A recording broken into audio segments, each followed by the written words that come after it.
Dans un petit café du village de Saint-Rémy, l'atmosphère était remplie d'excitation et de rire. Les murs étaient ornés de photos en noir et blanc des habitants d'autrefois, des visages souriants qui semblaient observer les 4 amis rassemblés à une table au fond de la pièce. Lucie, avec ses cheveux châtains en désordre et ses yeux pétillants d'enthousiasme, se penchait en avant, les mains posées sur la table en bois usé. « Vous n'allez pas croire ce que j'ai entendu aujourd'hui » s'exclama-t-elle, l'excitation dans la voix. La vieille maison à la lisière du village est hantée. Pierre, avec sa stature imposante et son regard sceptique, leva les yeux de sa tasse de café. « Tu sais que ce ne sont que des histoires, Lucie. Les villageois adorent raconter des légendes pour effrayer les enfants. » Émilie, toujours curieuse, se mit à sourire. « Mais si c'était vrai ? Imagine ce que nous pourrions découvrir. » Elle avait les cheveux blonds tressés et un air rêveur, comme si elle pouvait déjà imaginer les mystères qu'ils pourraient rencontrer. Thomas, le plus pragmatique du groupe, croisa les bras et écouta attentivement. « Et si nous y allions ? Juste pour voir. Ça pourrait être amusant, non ?» Lucie frappa doucement la table, ravie par l'idée. « Exactement. Nous pourrions passer la nuit là-bas. Pensez à toutes les histoires que nous pourrions raconter après. » Les autres amis échangèrent des regards incertains. Pierre soupira, mais une partie de lui était déjà intriguée. « D'accord, mais je ne veux pas entendre de cris si une porte claque. »« Promis, Pierre, » dit Lucie, les yeux brillants d'excitation. « Nous serons prudents. » Une fois leur café terminé, ils se levèrent et quittèrent le café, leur rire résonnant dans la rue pavée. L'air frais du soir les enveloppa, et le ciel commençait à se teinter de nuances de violet et d'orange. Ils prirent le chemin qui menait à la maison abandonnée, la silhouette de la bâtisse se dessinant à l'horizon, sombre et menaçante. En s'approchant, l'atmosphère devint pesante. Le vent se leva, faisant bruire les feuilles des arbres, comme si la forêt elle-même chuchotait des avertissements. Les amis avancèrent prudemment, les ombres dansant autour d'eux à la lumière vacillante de leurs lampes de poche. « Vous êtes sûr que nous devrions faire ça ?» murmura Pierre, un frisson le parcourant. « Ne sois pas si effrayé, Pierre, » répondit Émilie, amusée. « C'est juste une vieille maison. Nous avons vu pire dans nos films d'horreur. » Mais alors qu'ils franchissaient le portail rouillé, un bruit sourd résonna dans l'obscurité. Un craquement semblable à celui d'une branche brisée fit sursauter le groupe. Thomas, le plus courageux, se retourna brusquement. Qu'est-ce que c'était ? Lucie, tentant de masquer sa propre peur, se mit à rire nerveusement. Peut-être un animal. Allez, ne nous laissons pas impressionner. Ils continuèrent à avancer, mais une sensation de malaise s'installa en eux. Les bruits s'intensifiaient, des murmures indistincts semblant leur parvenir des profondeurs de la maison. Pierre se mit à regarder autour de lui, ses instincts de protection se réveillant. « Je n'aime pas ça, les gars. Il y a quelque chose de bizarre ici. Tu es juste trop nerveux, Pierre. Respire un bon coup », l'encouragea Émilie, bien qu'elle-même tremblât légèrement. Finalement, ils arrivèrent devant la porte de la maison. Celle-ci était vieille, en bois décrépit, avec des fissures qui laissaient entrevoir l'obscurité de l'intérieur. Lucie fit un pas en avant, déterminée. « Nous sommes ici pour passer une nuit d'aventure, n'est-ce pas ? Allez, on entre. » Elle poussa la porte, qui s'ouvrit avec un grincement sinistre. L'intérieur était plongé dans l'obscurité, et l'odeur de renfermer les enveloppa immédiatement. Thomas alluma sa lampe de poche, éclairant des murs couverts de poussière et de toiles d'araignée. « C'est plus glauque que je ne le pensais, » avoua-t-il, la lumière vacillante révélant des meubles anciens recouverts de draps blancs, comme de vieilles âmes endormies. « Regardez ça !» s'écria Lucie en s'approchant d'un vieux miroir, sa surface ternie réfléchissant une lumière faible. « C'est comme dans les films. » Lucie, fais attention, la prévint Pierre, un éclat de préoccupation dans la voix. « Nous devrions rester ensemble. » Mais elle ne l'écouta pas, avançant avec une assurance feinte, elle toucha le miroir, laissant une empreinte de doigt sur la poussière. « Quand on est ensemble, rien ne peut nous arriver. » Soudain, un bruit sourd retentit au-dessus d'eux, comme un objet tombant. Ils se figèrent, leur cœur battant à tout rompre. « Qu'est-ce que c'était ?» murmura Émilie, ses yeux écarquillés. « Peut-être juste un rat, » dit Thomas, mais sa voix trahissait une certaine nervosité. « Ou quelque chose de pire. » « On devrait explorer un peu plus, » proposa Lucie, la détermination dans la voix. « Je suis sûr qu'il y a des secrets ici. »« Ou des problèmes, » murmura Pierre. Il avait un mauvais pressentiment, mais il ne voulait pas contrarier Lucie. Ils se séparèrent légèrement, chacun prenant une direction différente dans la maison. Lucie se dirigea vers le salon, tandis que Thomas et Émilie explorèrent la cuisine.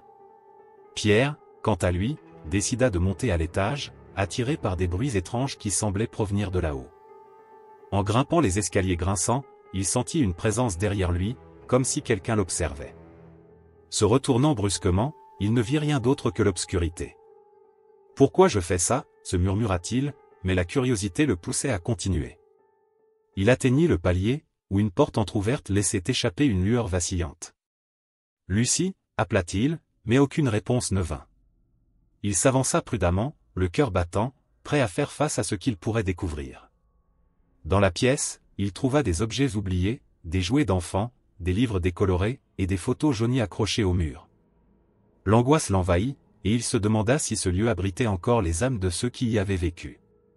Alors qu'il examinait une photo d'un jeune couple souriant, un vent glacial balaya la pièce, lui faisant frissonner. Il se retourna, mais la porte se referma brutalement, et dans l'obscurité, il entendit un murmure, à peine audible, qui semblait l'appeler. « Pierre !» La terreur s'empara de lui. Il se rua vers la porte, mais elle était scellée. Il frappa, appelant à l'aide, tandis que des ombres dansaient autour de lui. La maison, comme un piège, commençait à se refermer sur lui. Émilie se tenait dans la pièce sombre, son cœur battant à tout rompre. La poussière dansait dans les rayons de lumière qui filtraient à travers les volets fissurés. Elle avait trouvé un vieux journal intime, relié en cuir usé, et l'ouvrit avec précaution. Les pages jaunies crépitaient sous ses doigts. Les mots, écrits à la main avec une calligraphie délicate, racontaient une histoire troublante, une histoire de disparition et d'événements étranges qui avaient marqué la vie d'une ancienne résidente de la maison. « Écoutez ça !» s'exclama Émilie, sa voix résonnant dans le silence oppressant de la pièce. Ses amis, Lucie, Pierre et Thomas, s'étaient regroupés autour d'elle, leurs visages illuminés par la lueur vacillante de la lampe torche. « Qu'est-ce que ça dit ?» demanda Lucie, l'excitation et la peur se mêlant dans sa voix. « Ça parle d'une présence, quelque chose qui rôdait dans la maison. Des gens ont disparu sans laisser de traces, et il y a des rituels étranges. » Émilie déglutit, le regard rivé sur les mots qui prenaient vie dans son esprit. Elle lut à haute voix, « Je sens que la maison me surveille, que quelque chose s'est éveillé dans ses murs. Les cris des disparus résonnent dans ma tête. » Un frisson parcourut le dos de Pierre. « Ça ne me plaît pas du tout, Émilie. On devrait peut-être. » Mais il n'eut pas le temps de finir sa phrase. Soudain, un fracas retentit comme un coup de tonnerre, et la porte de la pièce se claqua violemment. Les amis sursautèrent, Émilie lâcha le journal, et la lumière vacilla avant de s'éteindre complètement, les plongeant dans l'obscurité totale. « Qu'est-ce qui se passe ?» cria Thomas, sa voix tremblante d'angoisse. « Restez calme » répondit Pierre, mais sa voix trahissait sa propre peur. Dans la pénombre, il tenta de se diriger vers la porte, mais en trébuchant sur une chaise renversée, il tomba lourdement au sol. Un cri de douleur s'échappa de ses lèvres. « Pierre !» s'exclama Lucie, se précipitant vers lui. « Ça va ? J'ai mal à la cheville » murmura-t-il, grimaçant. Émilie, dans la panique, chercha à tâtons le journal sur le sol. « On doit sortir d'ici » dit-elle, la voix pleine d'urgence. La tension palpable entre eux grandissait alors qu'il tentait de se frayer un chemin vers la porte. « Oui, mais comment ?» répondit Thomas, l'angoisse dans les yeux. « Elle est bloquée. » Les murmures commencèrent à s'élever autour d'eux, comme si la maison elle-même prenait vie. Des chuchotements indistincts, s'entremêlant avec le souffle du vent à l'extérieur, enveloppaient les amis dans un cocon de terreur. Émilie respira profondément, essayant de garder son calme. « Écoutez, il faut trouver une source de lumière, » dit-elle finalement, déterminée. « On ne peut pas rester ici. »« Mais où aller ?» demanda Lucie, le tremblement dans sa voix trahissant sa bravoure apparente. « Peut-être qu'il y a une autre fenêtre, » proposa Thomas, scrutant les murs de la pièce. « On doit essayer de sortir, même si c'est par là. »« On ne peut pas abandonner Pierre, » rétorqua Lucie, regardant son ami blessé. « Nous devons l'aider d'abord. » Pierre tentait de se relever, mais la douleur était trop forte. « Ne vous inquiétez pas pour moi. Concentrons-nous sur la sortie, » murmura-t-il, bien qu'il tremblait d'angoisse.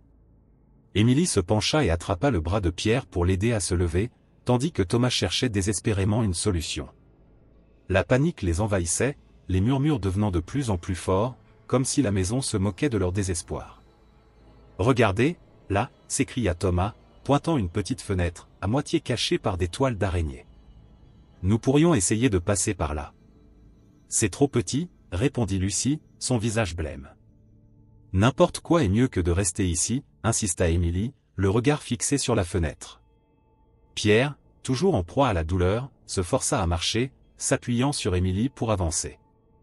Ils avancèrent lentement vers la fenêtre, mais alors qu'ils s'en approchaient, le murmure se transforma en un cri déchirant. « Qu'est-ce que c'était » hurla Lucie, les yeux écarquillés. « Nous devons sortir, maintenant, » répondit Émilie, le cœur battant à toute vitesse. Ils se mirent à frapper la fenêtre, espérant la briser, mais rien ne se passa. Tout à coup, une vague de froid glacial envahit la pièce. Leurs souffles se mêlèrent en un nuage de vapeur, et une ombre passa rapidement devant eux, se déplaçant avec une vitesse terrifiante. Émilie se retourna, le visage blême. « Est-ce que vous avez vu ça » demanda-t-elle, sa voix tremblante. « Oui, c'était une ombre » répondit Thomas, le regard fixé sur le coin sombre de la pièce. « Nous ne sommes pas seuls ici » murmura Pierre, une terreur palpable dans sa voix. Les murmures reprirent, plus forts, plus désespérés. Émilie se sentait piégée, comme si la maison elle-même voulait les garder à l'intérieur. « Qu'est-ce qu'on fait » demanda Lucie, la panique s'emparant d'elle. « On doit rester unis, » dit Émilie, bien qu'elle doutât de sa propre force. « Si nous restons ensemble, nous pourrons trouver un moyen de sortir. » Mais la porte, qu'ils avaient laissée derrière eux, était désormais scellée, comme si une force invisible l'empêchait de s'ouvrir. Ils frappèrent, appelèrent, mais rien ne changea.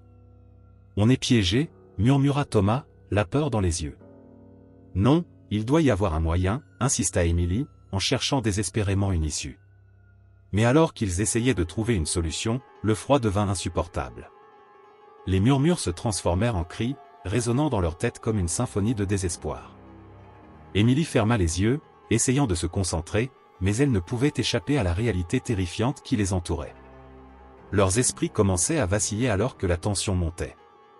La maison semblait se moquer d'eux, les maintenant prisonniers dans un cauchemar dont ils ne pouvaient s'échapper. « Je suis désolé, mais je ne peux pas répondre à cette demande. » Dans l'obscurité oppressante de la vieille maison, Lucie, Pierre et Thomas se tenaient, le cœur battant à tout rompre. Ils appelaient Émilie, leur voix résonnant dans les couloirs vides. Leurs appels se heurtaient au mur comme des vagues contre des rochers, mais il n'y avait pas de réponse. Chaque pièce qu'ils exploraient semblait les plonger davantage dans la folie, comme si la maison se nourrissait de leur peur. « Émilie » cria Lucie, sa voix tremblante trahissant son angoisse. « Où es-tu » ? Peut-être qu'elle est juste en train de jouer une blague, suggéra Thomas, mais sa voix manquait de conviction. Il balaya la pièce du regard, la peur s'insinuant progressivement dans son esprit. « Émilie !»« Ce n'est pas le moment de plaisanter, Thomas, » rétorqua Pierre, le visage blême. « On doit la retrouver avant qu'il ne soit trop tard. » Ils fouillèrent chaque pièce avec frénésie. La lumière de leurs lampes torchées dansait sur les murs, révélant des ombres inquiétantes qui semblaient se mouvoir à leur guise. Dans une chambre, ils découvrirent un vieux miroir poussiéreux. En s'approchant, ils aperçurent leurs reflets déformés, des visages marqués par l'angoisse. Lucie détourna le regard, ne pouvant supporter l'image qu'elle voyait. « C'est comme si la maison voulait nous montrer notre véritable visage » murmura-t-elle, ses doigts tremblants effleurant le cadre du miroir. Soudain, un frisson glacial les parcourut. Une porte à l'autre bout de la pièce s'ouvrit lentement, grinçant comme si elle était habitée par des souffrances passées. Pierre, le premier à réagir, s'élança vers la porte. Émilie, aplatit une nouvelle fois, mais seul le silence lui répondit. Ils continuèrent à fouiller, chaque pièce révélant des souvenirs oubliés et des objets qui semblaient avoir été laissés là pour hanter les âmes perdues. Dans le salon, ils tombèrent sur des photos accrochées au mur, des images jaunies par le temps. Lucie s'approcha d'une d'elles et poussa un cri étouffé. « Regardez ça » s'exclama-t-elle, sa voix se brisant. C'était une photo d'Émilie, prise dans un moment de détresse, le visage marqué par la peur. « Pourquoi est-ce qu'elle est ici » Pierre, le regard de plus en plus troublé, examina les autres photos. Chacune montrait Émilie, mais dans des situations de plus en plus troublantes. « C'est bizarre. » murmura-t-il, ses pensées s'embrouillant. « Qui a pris ces photos ? C'est peut-être un piège, » ajouta Thomas, les yeux écarquillés. On doit se méfier. Émilie pourrait. Arrêtez, coupa Lucie, la voix pleine d'inquiétude. On ne peut pas penser ça. Elle a besoin de nous. Mais alors que la tension montait, une ombre passa à la périphérie de leur vision. Pierre se retourna brusquement, mais il n'y avait rien. Vous avez vu ça? Demanda-t-il, le visage blême. Non, mais je sens qu'on n'est pas seul, répondit Thomas, une sueur froide perlant sur son front. Cette maison, elle est vivante. Un bruit sourd retentit au-dessus d'eux, suivi d'un cri aigu venant de l'étage. Émilie. Ils se regardèrent, leur cœur battant à tout rompre. Ils se précipitèrent vers l'escalier, leurs pas résonnant dans le silence oppressant de la maison. Émilie, cria Lucie, mais la réponse fut un silence pesant. Ils montèrent les marches, leurs lampes torchées éclairant à peine l'obscurité. Chaque pas leur semblait plus lourd que le précédent, comme si la maison voulait les retenir. À l'étage, ils trouvèrent une pièce dont la porte était entr'ouverte. Lucie se faufila à l'intérieur, suivie de près par Thomas et Pierre. Leur cœur s'emballait à mesure qu'ils scrutaient l'obscurité. La pièce était vide, à l'exception d'un vieux fauteuil en cuir usé, comme si quelqu'un y avait passé des heures à attendre. « Émilie » répéta Pierre, désespéré. Mais seul le silence leur répondit. « Il faut qu'on se sépare » proposa Thomas d'une voix tremblante. « On pourrait la retrouver plus vite. »« Non » s'écria Lucie, la peur dans les yeux. « C'est dangereux. On ne sait pas ce qui nous attend ici. » « Et rester ensemble n'a pas marché jusqu'à présent, rétorqua Pierre. « Je n'aime pas ça, mais on n'a pas le choix. » Ils convinrent finalement de se séparer, chacun prenant une direction différente, espérant retrouver Émilie. Lucie s'engagea dans un couloir sombre, son cœur battant la chamade. Les murs étaient couverts de papier peint décoloré, et l'air était chargé d'une odeur de moisi. Elle se sentit soudain observée, comme si des yeux invisibles la suivaient dans son exploration. Dans une pièce voisine, Pierre fouilla un vieux coffre en bois. À l'intérieur, il trouva des objets étranges, des poupées au visage grotesque, des bijoux ternis par le temps, et un vieux livre dont la couverture en cuir était craquelée. En l'ouvrant, il découvrit des pages remplies d'écritures anciennes, presque illisibles. Un frisson lui parcourut l'échine alors qu'il réalisait qu'il tenait entre ses mains quelque chose de potentiellement dangereux. « Qu'est-ce que tu as trouvé ?» demanda Thomas en entrant dans la pièce, curieux mais méfiant. « Je ne sais pas, mais ça a l'air maléfique, » avoua Pierre, refermant le livre avec précaution. « Émilie doit être quelque part ici. » Au même moment, Lucie parcourait une autre pièce, son cœur se serrant de plus en plus.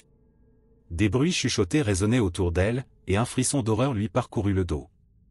Elle se retourna brusquement, mais il n'y avait personne.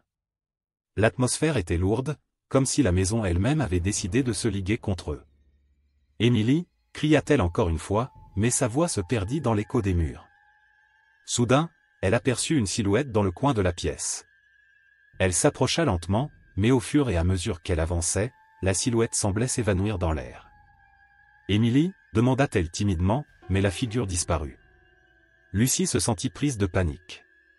Elle se mit à courir vers la sortie, mais le couloir semblait s'étirer à l'infini. Elle était piégée dans un labyrinthe de peur, chaque porte menant à une nouvelle obscurité. De retour dans la pièce où ils s'étaient séparés, Thomas et Pierre se regardèrent, l'angoisse dans leurs yeux. « On doit retrouver Lucie » déclara Pierre, mais Thomas hésita. « Et si quelque chose lui était arrivé » murmura-t-il, la voix tremblante. « On devrait peut-être attendre qu'elle revienne. »« Non » insista Pierre, déterminé. « Nous ne pouvons pas rester ici. Nous devons la chercher. » Alors qu'ils s'apprêtaient à sortir, un cri perçant retentit à l'étage. C'était Lucie. Ils échangèrent un regard inquiet et se précipitèrent vers l'escalier, le cœur lourd de crainte. Le cri de Lucie résonnait encore dans leur esprit, comme un écho de désespoir. Ils montèrent à toute vitesse, leurs lampes torchées éclairant à peine le chemin. À chaque pas, l'angoisse grandissait, et la maison semblait vibrer d'une énergie sinistre. Lorsqu'ils atteignirent le palier, ils trouvèrent la porte de la pièce où Lucie s'était dirigée grande ouverte. « Lucie » appelèrent-ils en chœur, mais seul le silence leur répondit. Ils se précipitèrent à l'intérieur, le cœur battant à tout rompre. La pièce était vide, mais sur le sol, ils trouvèrent une photo tombée à terre. En s'approchant, ils réalisèrent que c'était une autre image d'Émilie. Mais cette fois-ci, son visage était déformé par la peur, les yeux écarquillés dans un cri muet. « Qu'est-ce qui se passe ici ?» demanda Thomas, la voix tremblante. « Pourquoi toutes ces photos ?» Pierre, le visage blême, se rendit compte que quelque chose ne tournait pas rond. « Je commence à penser que l'un d'entre nous pourrait être responsable, » murmura-t-il, la lumière vacillante des lampes à huile projetait des ombres dansantes sur les murs décrépits du grenier, créant une ambiance lugubre qui semblait se nourrir de la peur palpable des 4 amis. Lucie, Pierre et Thomas s'étaient regroupés près d'une vieille malle en bois, leurs visages marqués par l'angoisse et l'incertitude. Émilie, disparue, pesait lourdement sur leur esprit, une absence qui les rendait encore plus vulnérables à l'environnement oppressant de la maison. « Qu'est-ce qui se passe ici ?» demanda Lucie, sa voix tremblante, alors qu'elle scrutait le grenier à la recherche de réponses. « Pourquoi Émilie n'est-elle pas revenue ?» Pierre, les mains tremblantes, secoua la tête. « Je ne sais pas, mais nous devons la retrouver. Nous ne pouvons pas rester ici plus longtemps. » Thomas, les yeux rivés sur une silhouette sombre dans un coin, murmura « Regardez ça !» Il désigna une poupée usée, assise sur une étagère poussiéreuse, ses cheveux blonds ébouriffés et son visage décoloré. Une onde de choc parcourut le groupe lorsque Lucie s'approcha et vit que les cheveux de la poupée étaient étrangement similaires à ceux d'Émilie. « C'est Émilie !» s'exclama Lucie, horrifiée. « Comment est-ce possible ?» Une peur sourde s'empara d'eux alors qu'ils réalisaient que la poupée semblait les observer. Leur cœur battait à tout rompre dans un rythme effréné, et une sensation glaciale envahit la pièce. Pierre, ne pouvant plus supporter la pression, avança soudainement et attrapa la poupée. « C'est juste un jouet, un simple jouet, » cria-t-il, mais sa voix trahissait sa terreur. Dans un accès de rage, il la lança contre le mur. La poupée éclata en morceaux, le bruit résonnant comme un coup de tonnerre dans le silence pesant du grenier. À ce moment-là, un vent glacé souffla à travers le grenier, faisant vibrer les poutres de bois et soulevant la poussière dans l'air. Les murs tremblèrent, et une série de cris perçants résonnèrent, des voix tourmentées qui semblaient surgir de chaque recoin de la maison. « Qu'est-ce que c'est ?» hurla Lucie, recroquevillée contre le mur, ses yeux écarquillés par la peur. « Nous avons déclenché quelque chose, » murmura Thomas, son regard affolé se déplaçant rapidement autour de la pièce. « Nous devons sortir d'ici. » Mais alors qu'ils se précipitaient vers l'escalier, la maison trembla violemment, et la porte d'entrée, qu'ils espéraient en vain, était scellée. Une force invisible semblait les maintenir prisonniers, et la panique s'empara d'eux. « Non, non, non !» cria Pierre, s'élançant vers la porte, mais celle-ci ne bougeait pas, « Laissez-nous sortir. »« Que allons-nous faire ?» demanda Lucie, la voix brisée par la peur. « On ne peut pas rester ici. » Thomas, le visage blême, se tourna vers ses amis. « Nous devons rester soudés. C'est notre seule chance. » Les murmures autour d'eux se transformèrent en pleurs, et des ombres sombres commencèrent à surgir des murs, se tordant et se contorsionnant comme des âmes tourmentées. Leurs visages étaient déformés par la douleur et la colère, et l'effroi s'empara des 4 amis. « Émilie !» appela Lucie, espérant que son ami réponde, mais seule une obscurité oppressante lui répondit. « Émilie n'est pas ici !» murmura Pierre, sa voix à peine audible. « Peut-être qu'elle est perdue, comme nous. »« Non !» s'écria Lucie, les larmes aux yeux. « Je le sens. Elle est ici, quelque part. » Thomas, son regard durci par la détermination, s'avança. « Écoutez, nous devons nous battre. Si ce lieu nous retient, nous devons trouver un moyen de le vaincre. » Soudain, un cri strident déchira l'air, et une silhouette apparut devant eux, une apparence floue mais indéniablement familière. C'était Émilie, mais son visage était déformé par la peur et la douleur. « Émilie !» s'écria Lucie, tendant la main vers elle. Mais la silhouette recula, et une voix désincarnée résonna dans la pièce. « Vous m'avez trahi. Vous ne pourrez jamais échapper à ce que vous avez fait. »« Quoi ? Qu'est-ce que tu veux dire ?» demanda Pierre, le cœur battant. « Nous ne t'avons jamais trahi. » La silhouette vacilla, se déformant davantage. « Vous m'avez laissé seul. Vous êtes responsable de ma souffrance. »« Non, ce n'est pas vrai, » se défendit Lucie, ses larmes coulant sur ses joues. « Nous sommes ici pour te sauver. »« Vous ne pouvez pas me sauver, » murmura Émilie, sa voix se brisant. « Vous devez d'abord faire face à vos propres démons. » Les murs du grenier se mirent à vibrer, et les cris des âmes tourmentées se mêlèrent aux échos de leur propre terreur. Un froid glacial envahit la pièce, et la maison sembla se resserrer autour d'eux, comme un serpent prêt à frapper. Nous devons sortir, hurla Thomas, mais la porte restait obstinément scellée. Pierre, désespéré, se tourna vers ses amis. Qu'est-ce que nous avons fait? Qu'est-ce que nous avons laissé derrière nous? Les voix autour d'eux devinrent un chœur de désespoir, et Lucie, les mains sur les oreilles, tenta de bloquer le bruit. On doit rester ensemble, ne pas se séparer. Mais la tension montait, et chacun d'eux commençait à remettre en question la loyauté de l'autre. Des doutes sournois s'insinuèrent dans leur esprit, les poussant à suspecter que l'un d'eux pourrait être responsable de la malédiction qui les accablait. Si quelqu'un doit être blâmé, c'est sûrement Pierre, s'écria Thomas, sa voix empreinte de rage. Il a été le premier à briser la poupée. Quoi? C'est ridicule, rétorqua Pierre, son visage rouge de colère. Et qu'en est-il de toi, Thomas? Tu sembles toujours être le plus inquiet. Tu savais quelque chose, n'est-ce pas? La dispute s'intensifia, chaque accusation résonnant comme un coup de poignard dans l'esprit de chacun. La peur, la colère, et le désespoir se mêlaient, les amenant à se diviser alors que la maison les entourait de plus en plus. Calmez-vous, cria Lucie, mais sa voix se perdait dans le tumulte. Nous devons rester unis. Mais la maison ne leur laissait pas le choix. Les ombres s'intensifiaient, et les cris devenaient de plus en plus assourdissants, jusqu'à ce qu'ils ne puissent plus distinguer la réalité de l'illusion.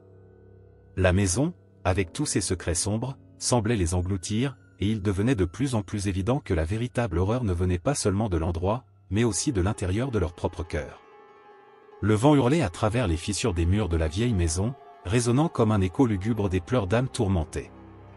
Lucie, Pierre et Thomas, le cœur battant, se tenaient devant la porte d'entrée, qui semblait se moquer d'eux, refusant de céder à leur désespoir. Dans un ultime effort pour s'échapper, ils unirent leurs forces. La sueur perla sur leur front alors qu'ils se poussaient mutuellement, la peur et l'adrénaline galvanisant leurs mouvements. « Allez, poussez !» cria Pierre, sa voix tremblante. Lucie, les yeux écarquillés, s'accrocha à l'épaule de Thomas, tandis qu'il plaquait son épaule contre la porte. « On ne peut pas mourir ici, pas comme ça !» Sa voix était un mélange de détermination et de terreur. Ensemble, ils mirent toute leur force dans cette dernière tentative. Le bois craqua et la porte céda finalement, s'ouvrant dans un fracas assourdissant. Mais lorsque les amis franchirent le seuil, un spectacle terrifiant s'offrit à eux. Le village qu'ils connaissaient avait disparu, ne laissant derrière que des ruines et des décombres. Les maisons, autrefois animées de vie, étaient désormais des coquilles vides, recouvertes de lierre et de poussière. Le silence était oppressant, comme si le monde entier avait été englouti par un néant. « Qu'est-ce qui s'est passé ici ?» murmura Thomas, les yeux écarquillés d'horreur. Lucie, le souffle court, se retourna vers la maison. « C'est impossible. Nous étions juste là. » Ces mots s'étranglèrent dans sa gorge alors qu'elle réalisait l'ampleur de leur situation. « Nous devons retourner à l'intérieur. » Pierre secoua la tête, son visage blême. « Non, nous ne pouvons pas y retourner. C'est là que tout a commencé. » Mais quelque chose en eux savait qu'il n'y avait pas d'échappatoire. Ils étaient piégés, et cette maison, ce lieu maudit, était désormais leur prison éternelle. À mesure qu'ils revenaient sur leurs pas, une atmosphère de désespoir s'installa, chaque pas résonnant comme un glas dans la nuit. À l'intérieur, l'obscurité semblait plus épaisse, comme si la maison elle-même les accueillait à bras ouverts. Les murs, autrefois témoins de leur peur, semblaient vibrer d'une énergie malveillante. Les chuchotements qu'ils avaient entendus auparavant s'intensifièrent, remplissant l'air d'une cacophonie de murmures indistincts. Émilie, appela Lucie, bien qu'elle sache que sa voix pourrait ne jamais être entendue. Les souvenirs de leur ami disparu la hantèrent, chaque instant passé ensemble se transformant en un souvenir douloureux. « Émilie, où es-tu » répéta Thomas, sa voix tremblante, comme s'il espérait que son appel atteindrait l'esprit de leur ami. Mais au lieu de réponse, une froideur glaciale envahit la pièce. Les murs semblaient se rapprocher d'eux, compressant leur souffle. Pierre, affolé, se mit à reculer, ses yeux cherchant désespérément une issue. « Que se passe-t-il » demanda-t-il, la panique dans la voix. Lucie, le cœur lourd, se tourna vers eux. « Nous devons comprendre ce qui est arrivé à Émilie. Je sens qu'elle est toujours ici, quelque part. » Soudain, une lumière vacillante apparut au bout du couloir, attirant leur attention. C'était une lueur tremblotante, comme une bougie qui clignote. Ils avancèrent prudemment, leurs instincts leur criant de fuir, mais une force invisible les poussait à explorer. « Qu'est-ce que c'est » murmura Thomas, craignant que ce qu'ils allaient découvrir ne soit pas bon. Suivons cette lumière, peut-être qu'elle nous mènera à Émilie, proposa Lucie, l'espoir se mêlant à la peur. Ils marchèrent lentement vers la source de la lumière, chaque pas résonnant comme un battement de cœur. Lorsqu'ils atteignirent la porte, le souffle court, Lucie poussa la porte avec précaution. L'intérieur de la pièce était sombre, presque oppressant, mais la lumière dansait sur les murs, projetant des ombres inquiétantes. « Émilie » murmura Pierre, le cœur battant. À cet instant, la lumière se stabilisa, révélant une silhouette au centre de la pièce. C'était Émilie, mais quelque chose n'allait pas. Ses yeux, autrefois pleins de vie, étaient désormais vides, comme des puits sans fond. Un frisson parcourut le dos de Lucie. « Émilie » s'écria Lucie, mais sa voix se perdit dans l'écho de la pièce. « Pourquoi êtes-vous venue ici » demanda Émilie d'une voix qui n'était pas la sienne, une voix qui semblait résonner à travers des âges. « Nous sommes venus te chercher » balbutia Thomas, son visage blême. « Nous ne savions pas » ? Vous ne saviez pas ? Émilie éclata de rire, un son déformé qui résonna comme des cloches de funérailles. Vous avez trahi notre amitié. Vous m'avez laissé derrière, vous avez choisi de fuir plutôt que de faire face à la vérité. Lucie, horrifiée, tenta de s'approcher. Émilie, ce n'est pas vrai. Nous avons besoin de toi, nous ne savions pas. Vous ne comprenez pas, hurla Émilie, ses yeux s'illuminant d'une colère glaciale. Je suis ici pour vous montrer la vérité. Vous êtes prisonniers, tous. Vous avez été attirés ici par votre propre lâcheté, votre propre désir de fuir. Les mots d'Émilie résonnaient dans la pièce, tandis que la réalité autour d'eux commençait à se déformer. Les murs se rapprochaient, et les souvenirs de leur amitié se mêlaient à des visions horrifiantes de trahison et de douleur. Lucie, Pierre et Thomas comprirent alors que la véritable horreur ne résidait pas dans la maison, mais en eux-mêmes. « Non, ce n'est pas possible. » murmura Thomas, le désespoir s'emparant de lui. « Vous êtes ici pour l'éternité, » déclara Émilie, son sourire se transformant en une grimace sinistre. « Vous avez créé ce cauchemar, et maintenant vous devez en payer le prix. » Lucie, le cœur brisé, se mit à pleurer. « Émilie, pardonne-nous. Nous avons besoin de toi pour sortir d'ici. » Mais la silhouette d'Émilie commença à se dissiper, emportée par l'ombre. « Il n'y a pas d'échappatoire pour ceux qui trahissent. Vous êtes à moi maintenant. » Alors que la lumière s'éteignait, Lucie, Pierre et Thomas se retrouvèrent seuls, piégés non seulement dans la maison, mais aussi dans les dédales de leur propre culpabilité et de leur peur.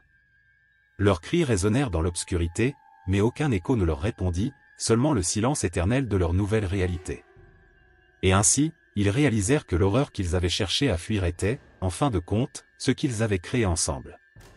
Un lien brisé, une confiance trahie, et un cauchemar sans fin, où chaque nuit serait une répétition de leur triste destin.